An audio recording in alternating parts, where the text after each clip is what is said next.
Halo, perkenalkan nama saya Nicole.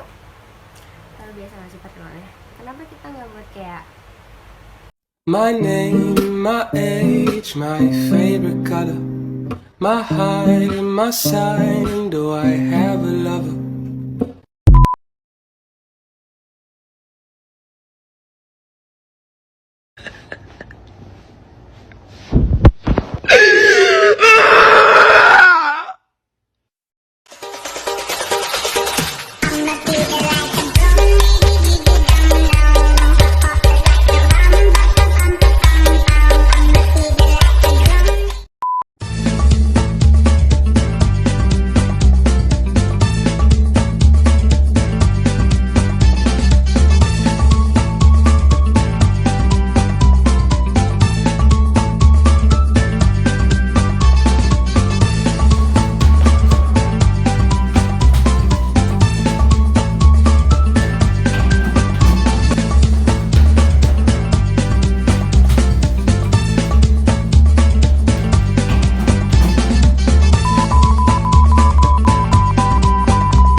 Nah, jadi isi video ini seperti tugasnya aja, yaitu menjelaskan mengenai apa itu virtual machine. Pertama-tama mulai dari definisinya dulu, apa yang dimaksud dengan virtual machine. Virtual machine adalah lingkungan server virtual yang bekerja seperti komputer di dalam komputer asli.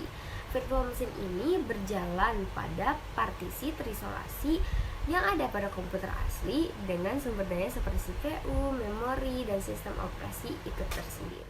Setiap virtual machine akan menjalankan sistem operasinya sendiri dan berfungsi secara terpisah dari virtual machine lainnya, sekalipun semuanya berjalan dalam perangkat yang sama. Jadi, virtual machine ini dapat dianalogikan seperti sebuah komputer di atas komputer. Jadi, pengguna dapat menjalankan aplikasi, program, maupun skrip dalam sebuah perangkat secara virtual selayaknya menggunakan perangkat yang berbeda.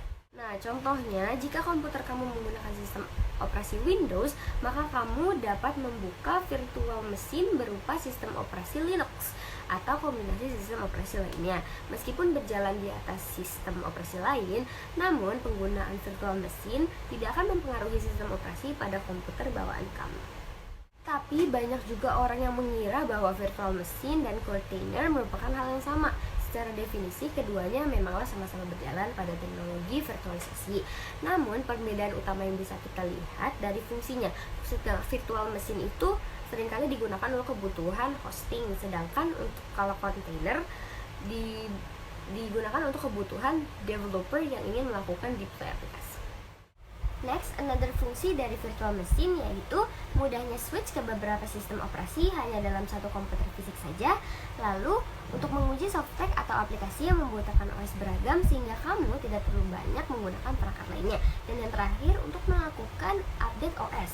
Seringkali ketika hendak upgrade ke versi baru mengalami blue screen karena gagal melakukan booting. Dengan virtual machine, kamu dapat melihat gambaran ketika update sehingga meminimalisir kegagalan.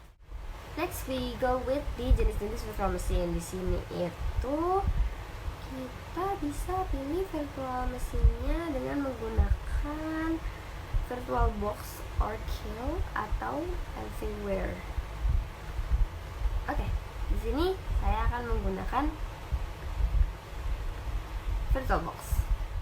Ya, jadi kita perkenalan dulu dengan VirtualBox. VirtualBox itu sudah ada sejak tahun 2007 yang digunakan untuk penggunaan pribadi serta perusahaan tanpa ada biaya sama sekali.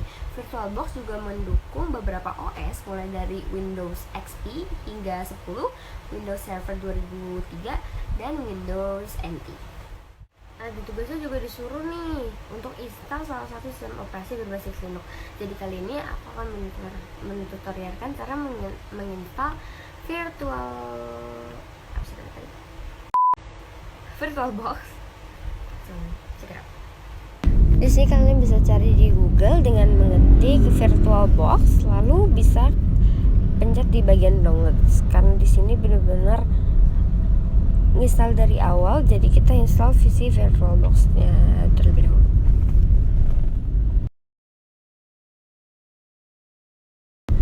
Di sini kita akan download yang namanya Oracle VM VirtualBox Extension Pack. Di sini kita butuh banget, lalu ketik yang all support all the platform.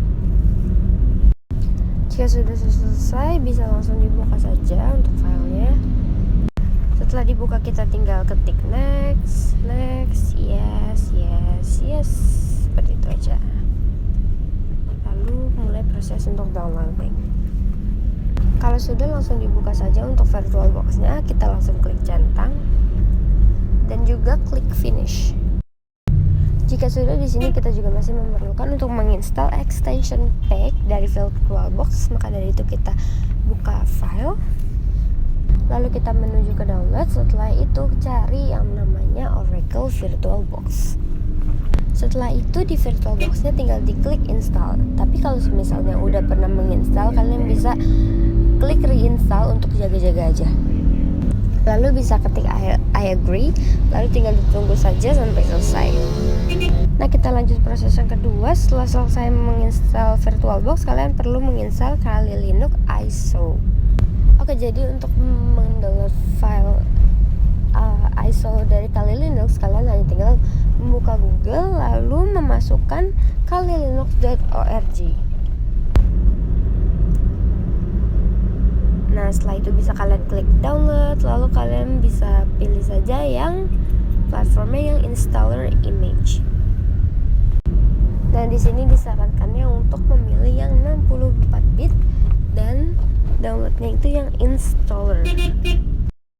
Nah, jadi sekarang kita sudah mempunyai Kali Linuxnya, sudah ada VirtualBox dan file ISO dari Kali Linux, sudah ada extension pack-nya. Nah, lanjut bisa langsung dibuka VirtualBox-nya, lalu klik new. Di sini filenya aku namain Kali Linux. Untuk penyimpanannya di folder ngarang sih ini. Yang penting gigabyte-nya cukup aja untuk naruh si VirtualBox-nya. Nah, jika sudah di-download, langsung klik open dan next. Lalu untuk hardware-nya bisa disesuaikan saja dengan pack untuk memorinya. Nah, di sini langsung disesuaikan aja untuk memorinya dari byte-nya. Di sini menggunakan tagnya tadi 16. Jadi di sini kita pakai di 8. Dan pokoknya kayak disesuaikan aja deh. Tapi di sini sebenarnya bisa dipilih dengan sesuai keinginan masing-masing, tapi disesuaikan saja dengan besar byte dan memorinya. Dan lanjut di sini langsung kita klik next saja. Lalu next lagi. Setelah itu kita klik finish. Kalau sudah di tampilan seperti ini, hanya tinggal men-setting si VirtualBox dengan Kali Linux-nya. Kalian tinggal pergi saja ke setting, lalu ke display, habis itu arahkan ke video memory.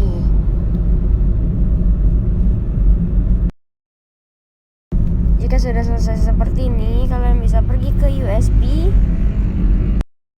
Untuk adapter yang pertama, kalian bisa ubah adapternya menjadi ke bridge adapter. Kalian tinggal pilih saja apa yang kalian ingin pakai. Lalu kalian bisa klik OK, lalu kalian bisa langsung start pada VirtualBox-nya. Tapi pada bagian ini untuk instalasi Kali Linux-nya lumayan lama, hampir memakan 1 jam. Jadi ya sudah. Nah, setelah selesai downloading, kalian langsung bisa masuk. Di sini tinggal masukin user dan password kalian, and then you are done. Nah, jadi begitu dah pokoknya.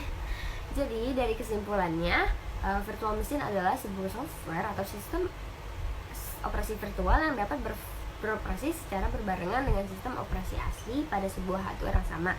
Jadi, virtual machine ini seperti software atau sistem operasi tambahan dalam sebuah hardware. Adapun fungsi utama dari virtual machine yaitu untuk melakukan tugas-tugas yang tidak bisa dilakukan pada sistem operasi asli perangkat.